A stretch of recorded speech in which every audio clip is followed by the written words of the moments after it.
Egaa kana caalaa ani dadhabeera, hojjedheera, manas magaalaa Adaamaatti ijaarradheera.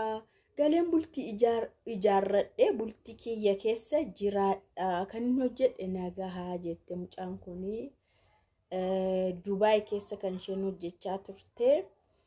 Baay'ee nama gaddisiisa. Dhuftee garuu na dhukkuba jechuu fi guyyaa muraasa keessatti immoo lubbuun ishee darbuun ishee immoo tokko ta'ee jechuudha. Waan nama ajaa'ibudha jechuudha. Egaa biyya Arabaa deemtee hojjettee dadhabdee aaran galfattu taanaan galteen boqattu taanaan maal faayidaa qaba? Dhugaa waaqa baay'ee nama gaddisiisu. Dhuguma isiniin jedha jechuudha. Kana kan fide immoo wanta akkanaa kan fidu immoo maalidha seetanii careless ta'uudha ofirratti jechuudha. Mataa ofii irratti baqa dhimma dhabuudha jechuudha. Of eeggachuu dhiisuudha jechuudha. Kan ati yeroo hunda of hin eegganne yeroo biyya galtu akkanatti libsi godhu kuni dura ofirratti dhiisaa yeroo ati dhuftudha jechuudha. Dura ofirratti dhiistee humaa miti jettee yeroo ati ofirratti tursiisaa dhuftu yookaan waan treat of gochuu qabdu yeroo isaatti treat of hin goone taanaan baqa na dhiisaa asa warri keenya durii jedhaniin ijoolleen keenyas akkas jedhu jechuudha. Nagaa isiniif haa ta'u. Kabajamtoota hordoftootaa fayyuu jaalalaa akkam jirtu nagaa keessanii an baay'ee nagaa koo galata waaqaa ta'u. Gidduu kana immoo wanta akkana hin baay'ate natti dhufaa dhugaa waaqaa jechuun yeroo waan akkasii natti dhufu an garuu irruma haasa'een dhiisamti. Boodarra garuu waan godhamuu qabu akka anatti dhagaame akka ilaalcha kootti akka hamman beekutti warra hafaniif dhaamsan dhaamaa jechuudha. Namni yeroo qoreen tokko isa waraane karaa qoreen sun isa waraane karaa kana qoreen na waraane jedhee karaa sanarra qoreen kan biraallee na waraana laata jecha sodaachaa ejjeta ilaallachaa ejjetaa jechuudha. Akkas kanaafu akka ilaallattanii fi ani maal keessan jira anoo maaltu natti dhagaamaa jira laata keessa koo keessa maaltu natti dhagaama sammuu kootti maaltu dadhabbii akkamina keessa jirattanii of ilaalaa deemtu jechuudha. Egaa mucayyoon kuni maqaan feesbuukii ishee haadha Zubeer jedha. Maqaan feesbuukii ishee haadha Zubeer jedha. Maqaan inni sirrii ishee immoo Jamiilaa Kadir jedhamti. Dhalattuu Arsii ganda Asaasaati jechuudha mucaan kuni. Akkuma namoonni kamuu deeman egaa biyya Arabaa kana kaatee deemtee waggaa 6 qulqulluu hojjetatte jechuudha. Waan hojjetatte magaalaa Adaamaa irratti warri ishee mana ijaaranii fiiru mana bareedaa ijaaranii fi haa ta'u malee mana ijaarameefis qabeenyi kuufameefis wanta hojjetatte sumaa tokko hin fayyadamne jechuudha. Biyya sanaa garuu yeroo galtutti galeen bultii godhadhaa bultiin godhadhe bultii keessan jiraadha jettee. Egaa namni yeroo galeen bultii godhadha jedhu nama faana yeroo walii galudha. Nama faana yeroo walii galee nama jaallatu tokko qabaatu galuudhaaf hin dirqama jechuudha. Galuudhaaf hin dirqama. Hamma kanan taanetti garuu galuuf fedhiin qabaatu namni. Sababni isaa maaliif seetan yeroo tokko ijoollee hiriyaa tokkotu jira turanii lamaan isaanii hiriyaa turanii Saawudi Arabiyaa keessa hojjetu lamaanuu. Isheen tokko jaalallee qabdi. Jaalalleen ishii baqa kottuu gaa'ela godhanna jedhee baay'ee ishee dhiphisuu keessa baheeyyuu baqa waan hundumaatoo isheen achi jirtu waraqata ergee maal ergee xumurraan kaatee dhufte akkuma jedhame gaa'ela dhaabbatanii wajjin jireenya isaaniitti fufanii jechuudha. Isheen tokko immoo dura silaasaan wal faana galuudhaaf turan.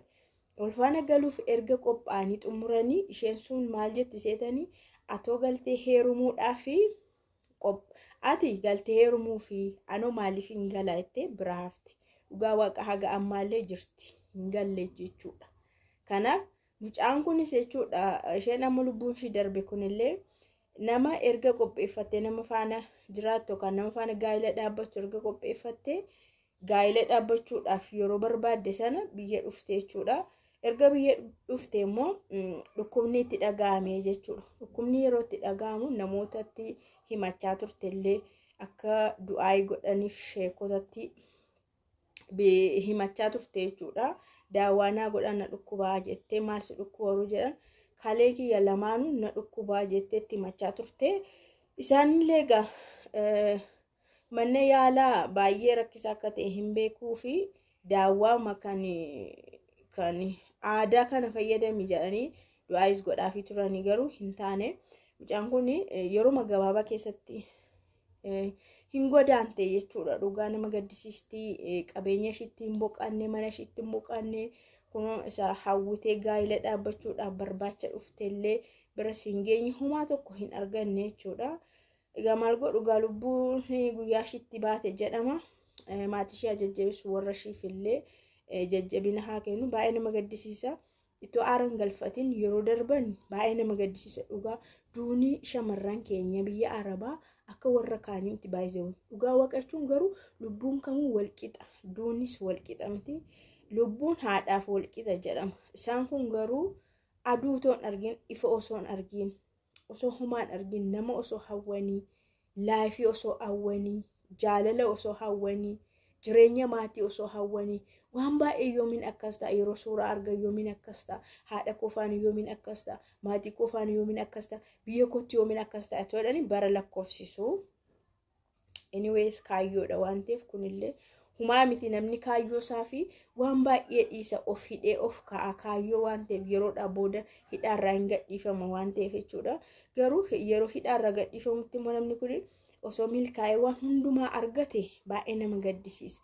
Garuu osoo milkaa'in yeroo achumaan darbu nama gaddisiisa malee jechuudha. Hordoftoota egaa maalan jechuu barbaade as dhumarratti mucaan kun kaleen kun kan dhukkube egaa erga deemtee hojii hojjettee dadhabdee malee eenyumti keenya iyyuu gaafa biyya Arabaa deemnu even kalee si dhukkuba jedhamee miti. Ijji keeyyuu seeraan akka argu sirriitti ilaalama. Ijuma isaa amma argaa jiru kuni argaa jira miti. Arguusaa sirriitti cheekii godhama jechuudha. Mirmara meedikaala jechuudha. Hamma kanaatti kan sakatta'amtee qoratamtee biyya Arabaa deemtu. Fayyaa guutuu qabda jechuudha gaafa deemtu. Garuu adeemsa keessa hojii baay'isuu, boqonnaa dhabuu, wanta barbaachisu qaamni kee waan barbaadu dhabuu, sammuun kee waan barbaadu dhabuu, foon kee waan barbaadu dhabuurraan dhukkuboonni garaagaraa nama qabaa deemaa jechuudha. Keessattuu kan kalee kun immoo biyya Arabaa gaa taa'amee hin hojjetamu, dhaabbatamee hojjetama. Sa'a 24 numa dhaabbatamaa. Yoo hirribaa kaateen dhaabbattaa, yoo wayyaa micciteen dhaabbattaa, yoo kaawwiyaa gootuun dhaabbattaa, yoo nyaata qopheessitu hin dhaabbattaa, yoo qulqulleessitu hin dhaabbattaa. Bakkuma teessee hojii hojjettu jira. Teessee waa hojjettu. Tarii ijoolleen tokko yeroo isaanii gamtuu taa'anii kaawwiyaa warri kaawwiyyeessan jiru taa'anii yeroo isaanii gamu jechuudha. Annan beeka duraan mucaan tokko Na'iimaa jedhamti. Mucaan walisooti. Mucaan walisooti.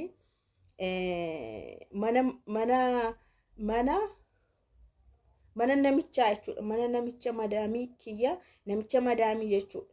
Mana haadha namichaa sana hojjetti. Mana sana dargaggeessi garan qabu dhugaa waaqa dhiira bichaadha mana sana keessa kan jiru. Dhiira yeroo jedhamu immoo tooba bichaa uffata. Dhiirri mana sana keessa shammuu meeqadha. Dubartiin hin jirtu. Heerumtee umteetti durbi tokko iyyuu hin jirtu mana sana keessa. Dhiira bichaa guutee jira mana sana keessa. Inni fuudhes achuma jira, inni fuunes achuma. Tooba kana tokko sun bakka balaa masheetti buusa dhugaa dafqii illee lamaanii keessaa yaa'a. Dhaabbattee tokko sun yeroo dadhabdu lafa afattee lafa teessee kaawwiyaa guuti dhugaa waaqa. Baqa miilli ishii kun qallaaleetti dhidhiitamu na azzansiisti.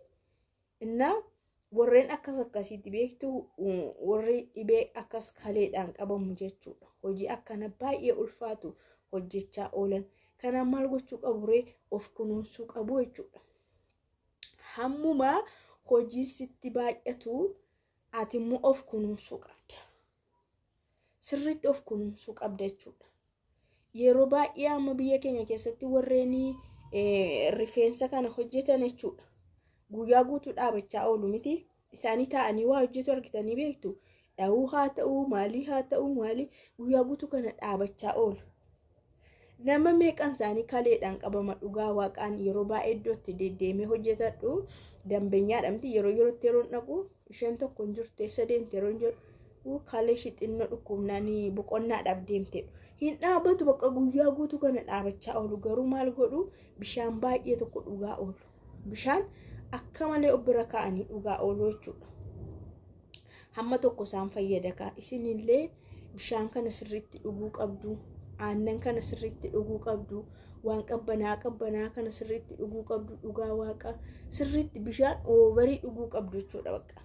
Bishaan baay'ee nama fayyada baay'ee yeroo hamma kana dhaabbatanii miilli kee kun kan dhidhii ta'uu dhangala'aa yeroo dhabudha jechuudha. Miilli kee dhidhiitee qaamni kee kalee baay'ee kalee sanatu dhukkubaa jira jechuudha yeroo sana.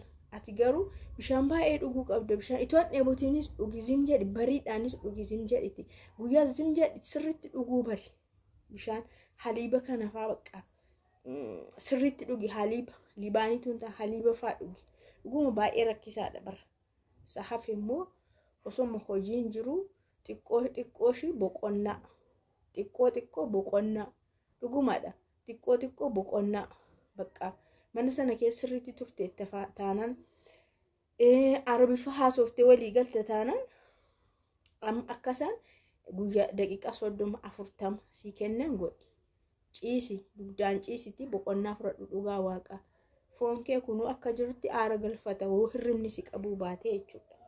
Kanadha shamarran keenya yeroo baay'ee tokkoffaa ijoollummaa humna ijoolleetii humna ijoollummaa immoo nan dadhaben jedhu hin obsaa eerfoonii gurra keessa hin kaawwatamaa waan arge hin ilaalta sitti hin dhaga'amu hinuma dhaabbatta jechuudha. Galgala hamma galgalaa sitti hin dhaga'amu hin dhaabbatta waan arge ilaalta eerfoonii si keessa jira tuma jettu ol baataa gadi baataa kanatti haa ta'e sanatti ta'e jettaa ofii yaadattu suuta sitti dhaga'ama ufuna dhiisatta qoy har'a humaan jedhotta bor humaan jedhotta inni garuu sirriitti iddoo isaa dhukkubsataa ofeeraa jechuudha. Yeroo dhabooda bakka yaadii kalee immoo baay'een keessan hin beektu waan ta'eef hojjettee na ta'uuf walitti qabatte miti ganaa namni meeqa walitti qabamee sii kenneeyyuu rakkisaadha.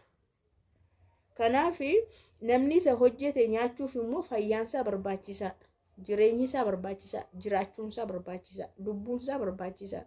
Fooniif lubbuun barbaachisaadha. Waan hojjette deebitee itti boqachuudhaaf. Kanaaf of ilaalaa of dhaggeeffadhaan siniin jedha. Nadhiisa hin jedhiina salphaadha sin jedhiina wanti achitti nama jalqabe dhugaa waaqa baay'ee siireesiidha. Wanti dhukkubni biyya sanatti nama jalqabe siireesiidha jechuudha. Argitanii nama baay'ee